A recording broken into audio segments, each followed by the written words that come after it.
La situazione nel Veneto sui trapianti è una situazione buona, ottima direi per quanto riguarda il 2025. Noi siamo arrivati a 790 trapianti, un record rispetto all'anno precedente, abbiamo avuto un più 11% e questo dà ragione di quella che è un'attività molto attiva da parte dei centri trapianti che si occupano nelle diverse realtà per quanto riguarda la regione Veneto di attività di trapianti. Diffondere la cultura del dono dunque è fondamentale, per questo la Regione Veneto ha organizzato nelle strutture ospedaliere del territorio il D-Day, il Donation Day, in occasione del 16 aprile.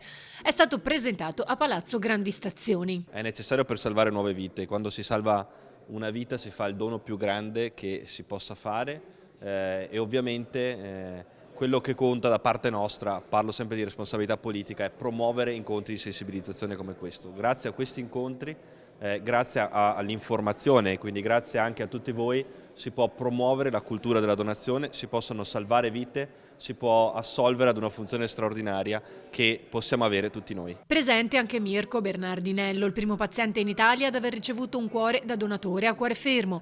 Ha raccontato la sua storia, ha presentato il libro, i cui proventi di vendita saranno devoluti in beneficenza alle organizzazioni di volontariato del settore. Il problema più grande che io ho avuto è stato quello di dire che proprio arrivato il punto non ce la facevo più ormai. Mi ero lasciato andare, ho detto ormai non ce la faccio più, il prof mi ha detto Mirko non mollare, tieni duro e dopo 2 anni e 8 mesi ho avuto l'opportunità di firmare questo primo consenso e l'ho portato avanti fino alla fine. Mirko Bernardinello è stato il primo italiano sottoposto a un trapianto di cuore da donatore a cuore fermo, cosa che gli americani pensavano che fosse impossibile con la tempistica che era prevista in Italia.